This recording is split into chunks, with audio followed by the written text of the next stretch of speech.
И Пехчево ќе биде еден од портокаловите градови во рамки на 16 дена активизам за борба против насилството врз жените. Преку организацијата на жени, утре 6 декември во Пехчево продолжува караванот под мотото "Обој го светот во портокалово, ставете точка на насилството врз жените и девојките". Дефилето на женскиот портокалов автобус ќе се движи од општинската зграда до плоштадот во градот, каде и ќе се врзе портокаловата панделка како символ на сите активности за борба против насилството врз жените и девојките. Така символично се земени 16 дена активизам во кој што ние веќе од самиот почеток на одбележувањето на овие денови учествуваме како организација на жени, бидејќи меѓу другото сме во нашата програма е борбата против семејно насилство, особено насилството базирано, родово базираното насилство.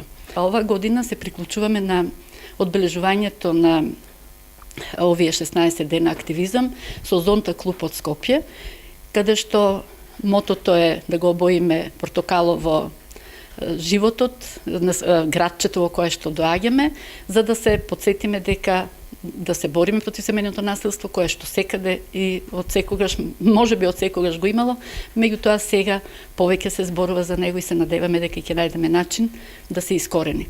Затоа ги повикувам граѓаните на Пехчево на 6 декември во 12 часот да излезат, да го проследиме и да учествуваме во дефилето женски автобус, така наречено символично. 16 дена активизам започнаа на 25 ноември на одбележувањето на Меѓународниот ден против насилството врз жените, а ќе трае до 10 декември Меѓународниот ден на човековите права. Караванот го организира Зонта клуб од Скопје, а е поддржан од УСАИД.